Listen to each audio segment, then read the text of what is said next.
Hello everyone, today I'm going to talk about the interstellar asteroid that has been discovered quite recently.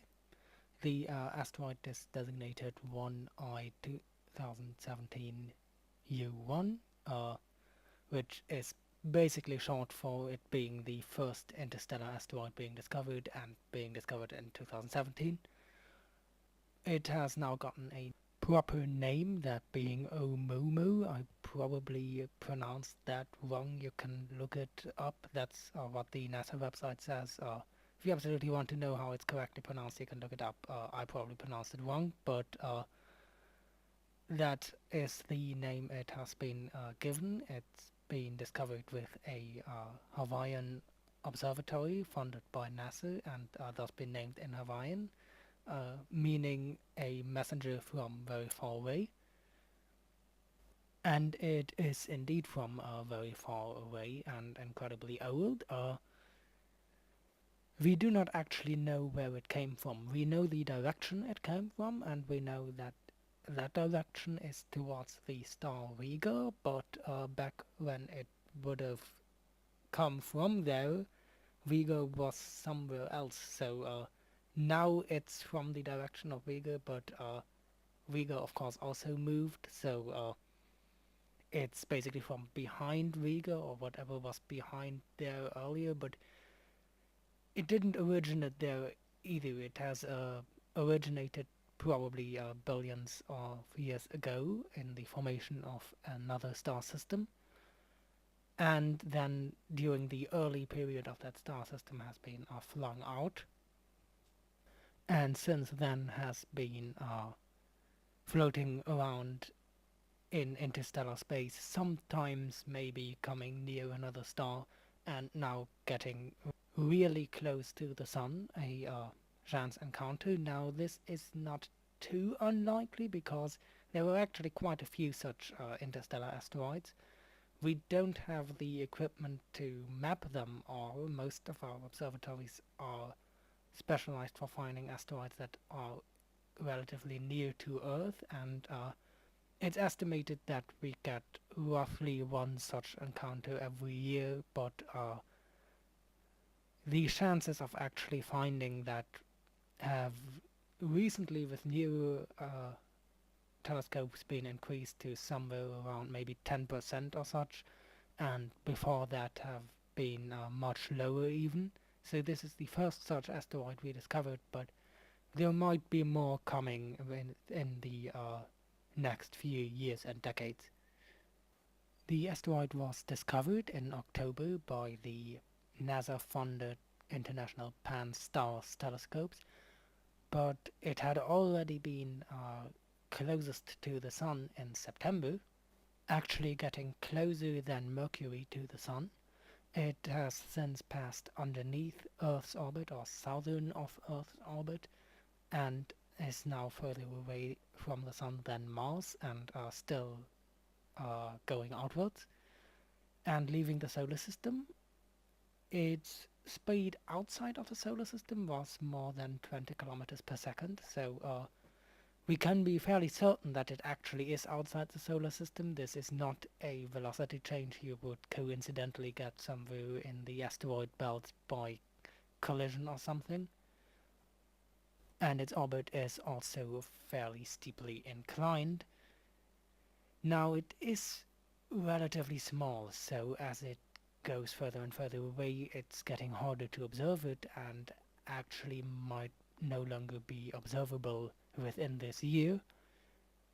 But so far we've already learned quite a bit about it. We know that it has a reddish color, and spectroscopic further analysis is still going on to learn more about how other solar systems formed and how they are composed. We also know that it has a very odd shape. Although we can't be perfectly certain about this, it's too far away for any Earth-based telescopes, or I mean, space telescopes are basically Earth-based. They're very close to Earth. They're not any nearer to that comet. They're just outside of our atmosphere. No telescopes we have are resolved enough to actually see the shape of that asteroid that's commonly a problem with smaller, further out rocky bodies.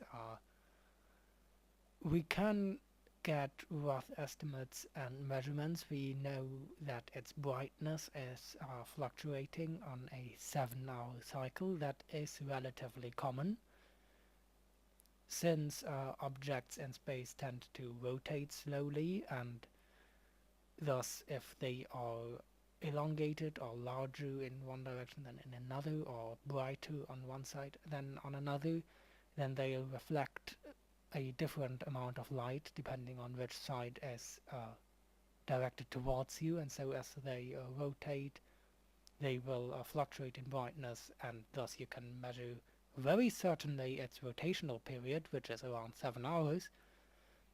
But for the shape and brightness, there can be two effects. The object can be oddly shaped, which can lead to the amount of light we receive varying, and it can be brighter on one side than the other, which leads to different amounts of light reaching us. We can't tell exactly how much of the fluctuation is caused by which of these effects, but we're fairly certain now that it is really elongated, about 10 times as long as wide. So it's really a cylinder type shape, about 400 meters long and around 40 meters in diameter.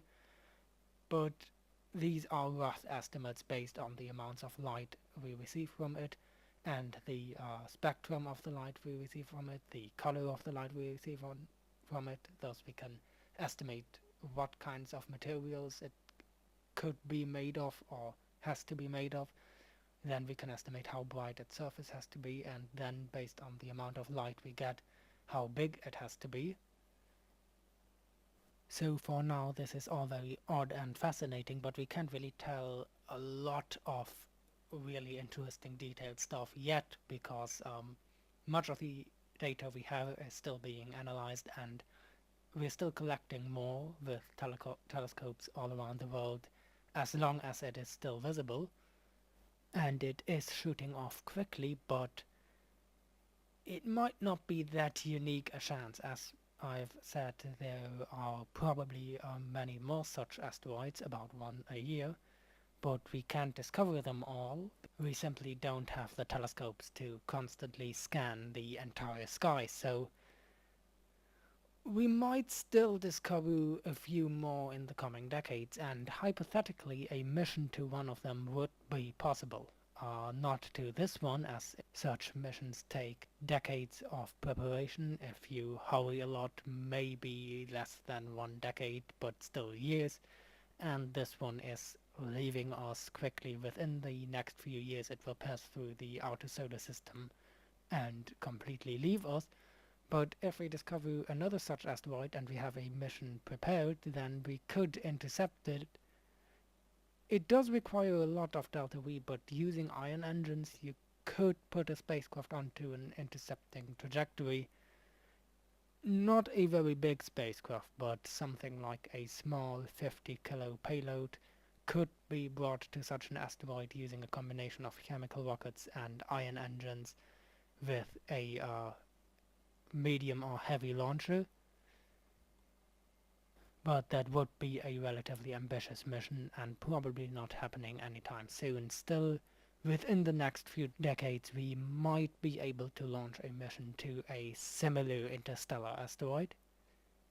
For now we can only observe and make as many measurements as possible quickly, as long as we can still see it for later analysis.